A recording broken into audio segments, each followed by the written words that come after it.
Mamponfo ye ntiase ne antiase chena se Ajakoma du fie a ye mampon hema e be sa akofa ni nua se ni nua no na ensa ma ye de e ma ye mampon ne abrakora ne wo fo se bonsu na awu akonwa ne so na wasa akofa ne wo fase aba abrakora ye nso kodi ekrom bletuo ye ho na sebe akonwa no so no euroteti akonwa no euroteti a nana safo kantankan oteso no a ohema akonwa toye no wa amfa nko baabilo o de babota ase a nana ye cha na appointing no nana ye cha free ho no na da sibro sebunsu e na abesi so insese kofi efufuro no na appointing wo ne wo fase Ajakoma du fie na wo baae Ajakoma du fie baae no da sibro sebunsu wo ye no wo so akopponti unua se unua medi enti akonwa no se ye dibi na enye ya omo kan kire ye in a space of 60 to 70 years no botasefo apart from nana kuamo aboaten a nana kuamo aboaten babio a obefa mu amampofo de manso take efibua me bom nyina no obia ni wa na edihye bia di akonwa ne bida de minim ene de beto ye ne se efibua nan redu bretuo kodi ekrom bretuo am frim ana botase a mamponema ene ne ayi da sibro se mo frim ana babri enti na de ye se we kan me de anya na mewe wo bete Sautie. wo bete Sautie.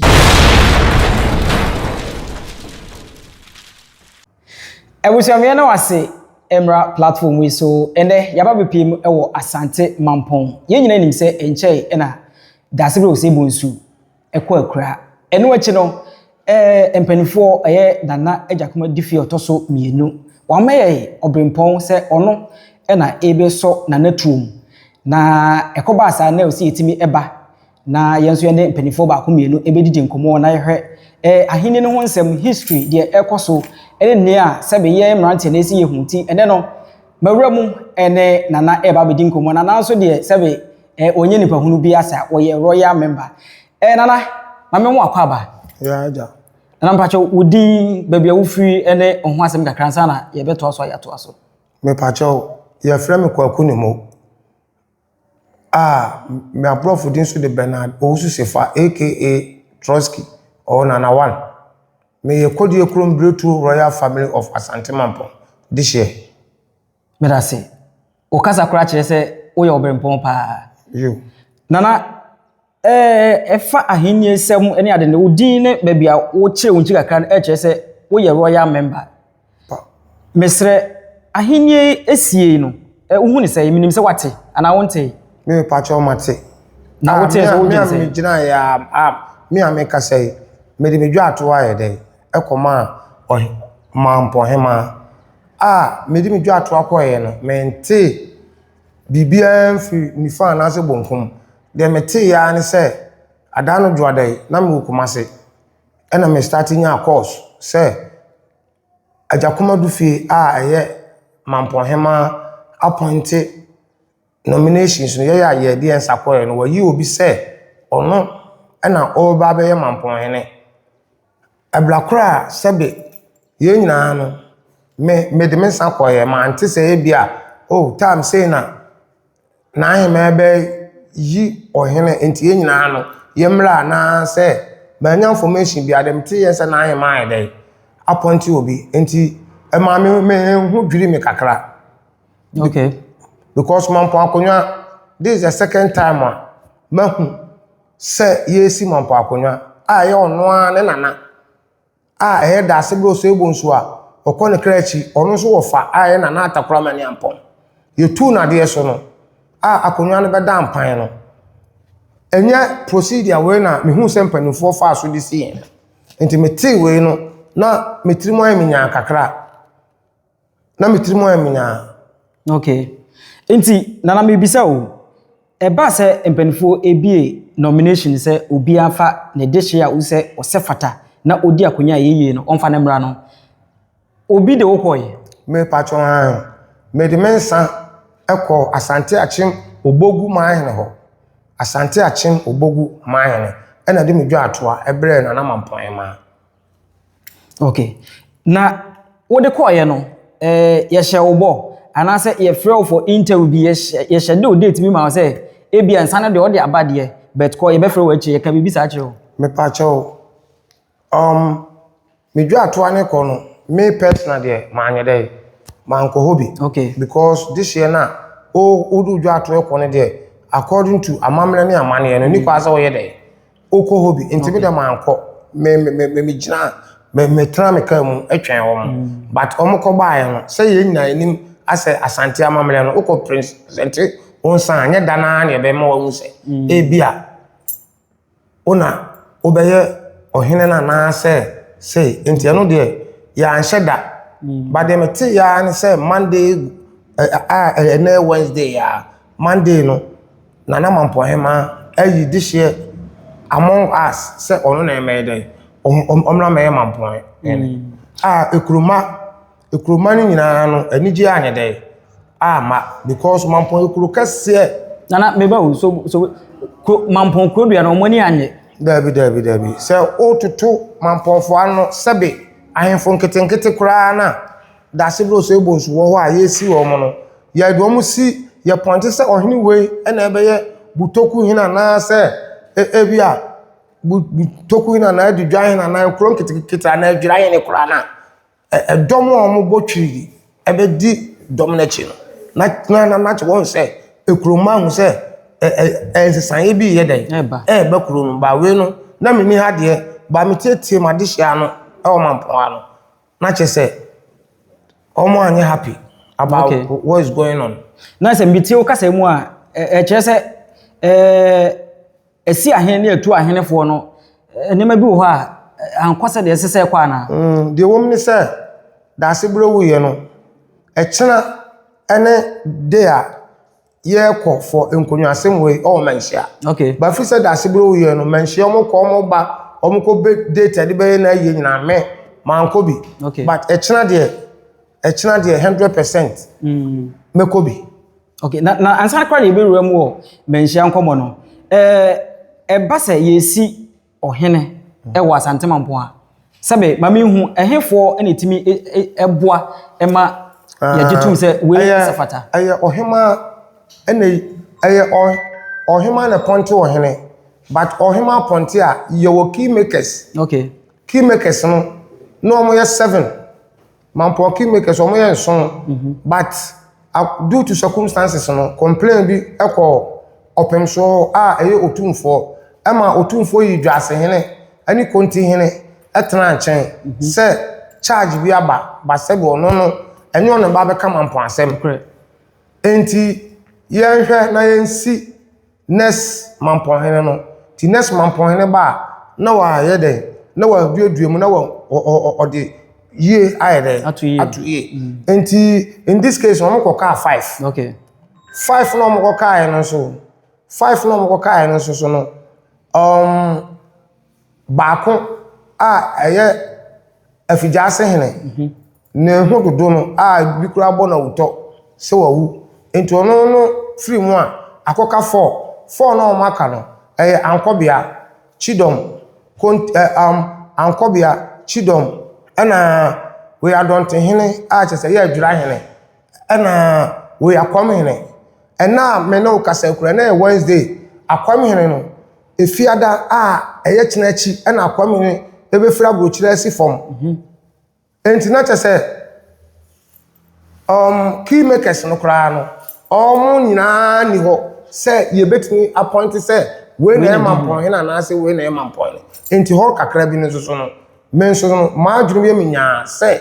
Asante amamre ne amane no ohima yi na key makers ai dai de me minim se ohima yi baako no yi mienu na se key makers se enipa so masi ana obintin de ye mpena key makers na hwe enipa no maka no no mo yi baako se we na yenim no na se we na ye pen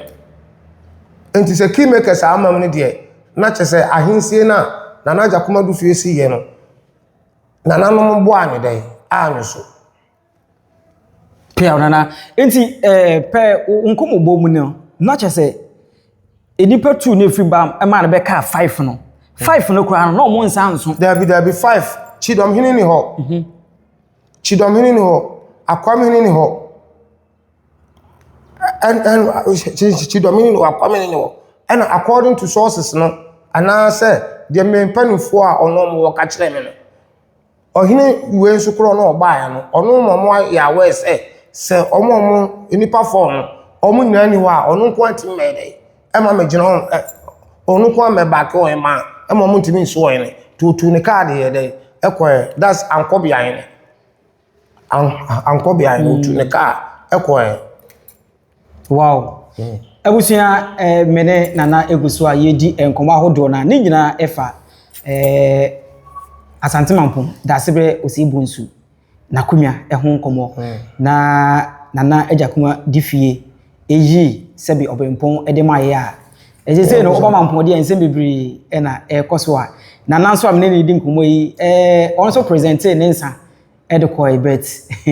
ene man sheda enkoye enfoma na ti o se na natimi ekasa na afini se enchemu bi o ho ampanifo atimi ede ama no esan se nana eka wabo a bebri nana mebisa enti sesi ana na enipa na enso na wokura wo chese obi kura wo akwantum afi no oba no sebe amane ne amamre kwa so se nipa no hene no ebedru na obete se ya wonsusu yemu history no enema betima asesa na enema de asesa kura wie because openso we otumfo eda TikTok me wo bi wo me phone so otumfo e ma ye te ase se nana Mampong ma ko na no mpanifo enko una onimo wade hye enti ko ne ko yu de hye na no mpanifo emfa ne mede e me kire me ne mpanifo no mo ne fo omo ni key makers no enti se key makers ni ho na se wo timi yiwa wa no timi yiwa de a that means otu for plan watchuna no wa fom okay that means otu for plan watchuna no wa fom ana man po akonwa no me de minim ene de beto ye ne say efibua nan redu bretuo ko de ekrom bretuo am frame ana botase Mampong ma ene ayi da sibro se mo su frame ana babri enti na de ye say we kan me de anya na mewe we kan no ana sabe akonwa no so no euroteti akonwa no euroteti nana safo kantankan oteso no ohema akonwa to ye no wa amfa anko baabili o ode baabota ase nana ye cha no pointing no nana ye cha free ho no na da sibro sebunsu ana abesi so insese kofi efufuro no ana pointing wo ne wo fase ajakomadu fie ana wo baae ajakomadu fie baae no da sibro sebunsu wo ye no wo so akopɔnte unua se unua medi enti akonwa no se ye dibi na enye ya omo kan kire ye because in a space of 60 to 70 years no botasefo apart from nana kuamo aboaten nana kuamo aboaten ba bio a obefa mu amampofo de manso take efibua me bom nyina no obia ni wa na edihye bia di akonwa no bi da enti in this case ne de Mampongfo ye ntiase ne antiase chena se ajakomadu fie ye Mampong hema ebesa akofa ni nua se ni nua no na ensa me de me Mampong ne abrakora ne wo fo se bonsu na awu akonwa ne so na wasa akofa ne wo fase aba abrakora ye nso kodi ekrom bretuo ye ho baby fo ho redu bretuo fo ho ayi badu akosa no so ho enti sade entwaye petition there ya di kan bi konra but still na say ma Ghana man ene Mampong ma enso entasukokwa dey awo ya numu ya pese ya teto form nana medase nana mebisa sese no edwada no ye de mfanse dasebre osebunsu sebe ye se ye openso nya nyini ntumunti ntimi fa ted ne nka ho ti mame mo no dasebre osebunsu na ye de na si so no ye hu se yasoa no ewo emrante matiri so we de mesro mentwawa no dasebre osebunsu no mo de kan no amamla ne amane no mo to atwene before obi ba peke akonwa no ye bie proma wansa ye ntimi untimi peke obi mfa din mane se dasebre osebunsu you understand untimi peke obi ye bie dan ma na akonwa akwakoso mu no ene ne de ana sabe say ye ponte so oyo hena ɛsɛ di ka do tena patam ye do tena patam a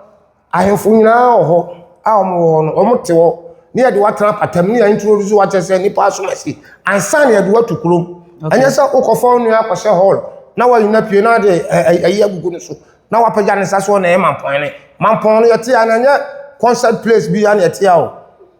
mampon ye kuro kase mampon ye kuro kase enti mampon enye kuro a ye besi hina ye be no kokoam you understand me na nani we na na kwamna dwemo the second we na si mampon amfie asesi ano ye nyana na yatim me na na san we so apia so che onu ye be fa onu prempe the first ene ya santo anu ko so she salad we so ye me na ana da sebre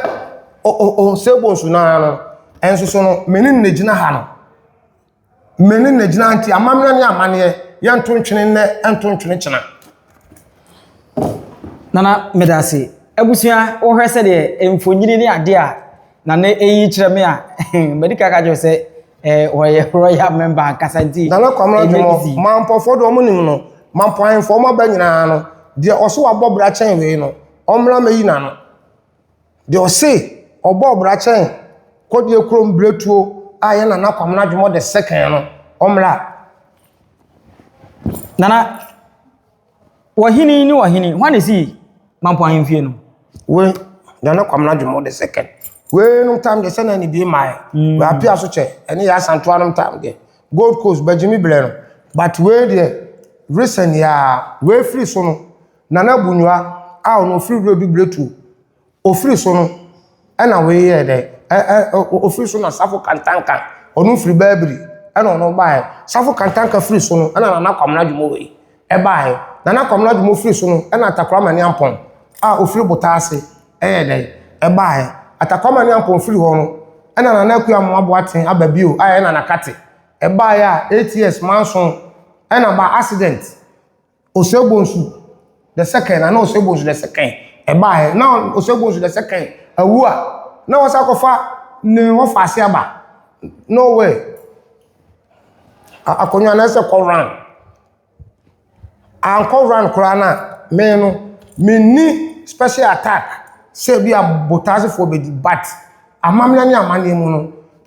even though anu afo me no kura no unya de na de ma ba ko no janche no e jealous say ma da ada na da bia unya ade ana de amame me awu na me de unya de o ma me bintim panu fon fa kwa dwendwene abusua kawe ho na ye misa na question ba ko nana wo hina ye yini nana Leslie ye yi na ye wo ya na oh enyame ya because enipa 10 kure paade a na nipa 50 paade a na sade na ba ko a ba ko na be den ebenya na me no me haw nyina ne se minim nini akwasi a ye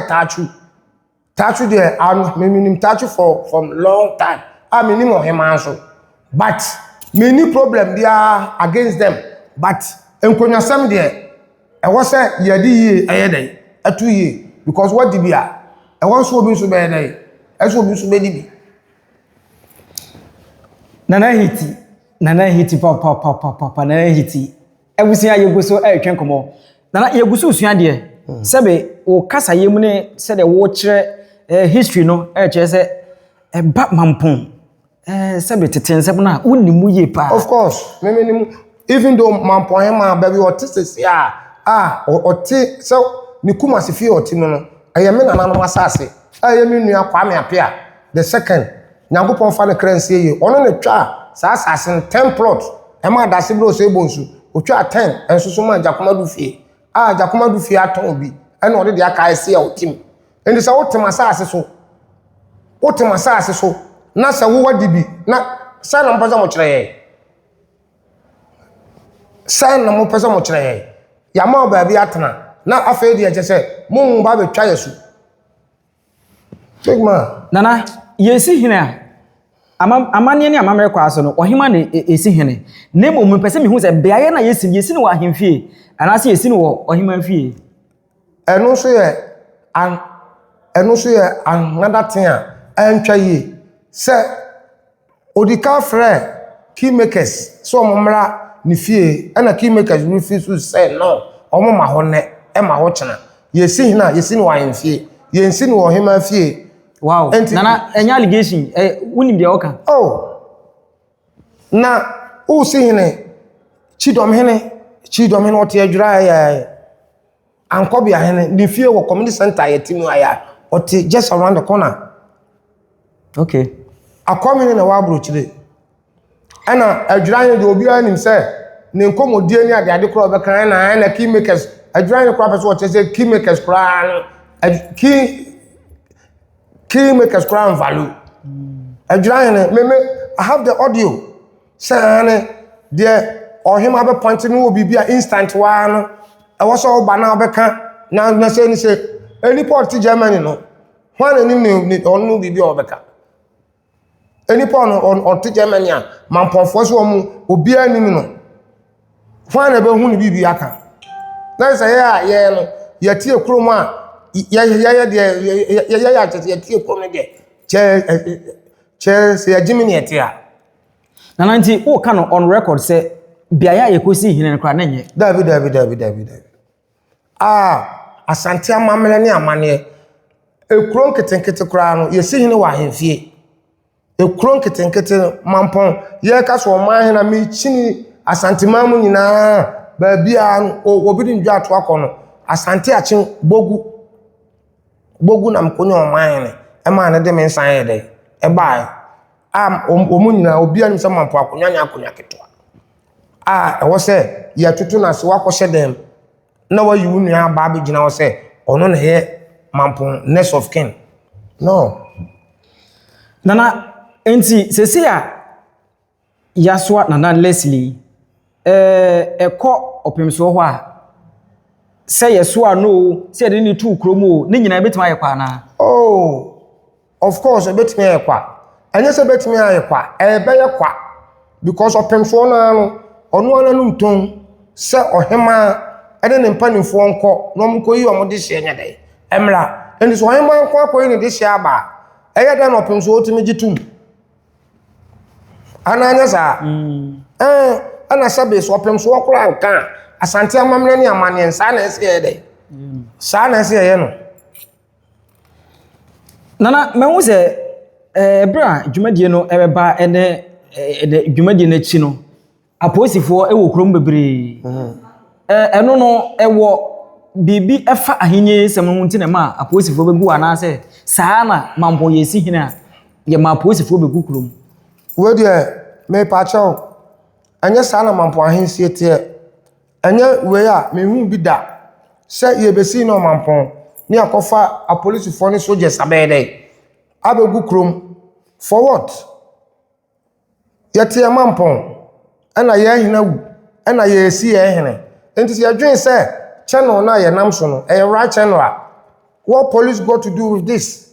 police for no kran me ni bi kura kasa kra they don't know why they are here because some buy no bia nye dey obi a misbehave here obi anam ne ba bi obi anu aso mo nam ho ona me cho no and it's scary too so bi am emrafo ne kokkrafo bi wa omo tienyo omo police for na tie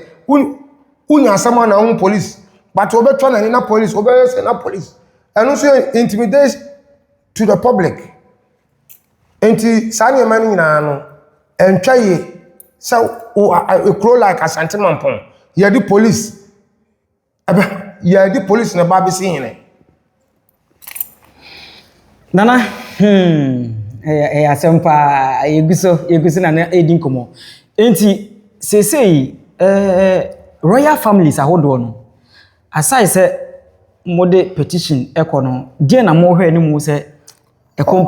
opemso ni no ebetimi fi oh dia ya hwe ni se sanka sabe oheman de appointing obi Monday ni de enka ene Wednesday ye china Thursday ana asa kamampon man nyina abotwidi ne de this year ye yi ne ye dai ekọ kire enti petition ni de nyame adawroma akọ pie mansia petition na koduro nti china no ana ye ekọ na yakọ kirem de ye ya enti yesi ye nti ase no because opem so na no nanum ton so ohema akọ nanum panimfo nya dai enkoyi de sekan wantwi bi anya dai eni ne honam mfa nmra and so what you this year without key makers and without your panimfo that means the opem so ka kire won kra no odina no awofom enti ho no se panimfo we no mo ka bi ko mamponfo ni abre pa meti aye yete aye ka no yempesa mpasem bia o mampoa ana yempa bokwa se bia o mampoa nti nananom mo hwe na mo address we yi ebusia na hiti pop ochina mokoba me pese me say na obehia no problem na yedi enkomo se wo bibi yes wo bibi ka e kire mamponman a omo tie ye ne omo hwe ya ka kire omo de me ka che me nuanom me papa no me nananom me mpanifo omo mampon na ze obi anka na koma ento ne yam because akonya de eto apele bias de ya ba ko no benya but ye make sure say baby ayede akonya ne kon a right direction yede akonya ne ye dey eko nti obi anka na koma ento ne yam abusia yeko na obechia na obechia obi mechia obi mechia mampon ma nyina mi modi ba mechia obi why obi onim bia na one me international abusia me na wase na mesa mo akwa bi me ne na one ina edi enkomo no oye royal member and ono so sele mi ka kan o present nensa ni nyina eye asante mampon dasibro se bu nso to so mienu na konwa ana ni tu a ise ye pe obi ama na ba besom no ho sensem ni nyina na one so as a royal member no on so de nsem agu ho no tie nim se bebia wo bia no wote ensem a ne ebia ene wadwene emfa wo pese obi unya mu nkyire mu nyina no obetimi de wadwene kyere so ato comment section ene na hia na aboye nkyire mu e wo ho afei so no o kira yakopon e ya adom a omukwa kopi mu e wo efficacy mu na omene opemso akodi enkitahudie ye hwese na nakoba de be pie free mu bia no ye ba baje e de free na ho yakram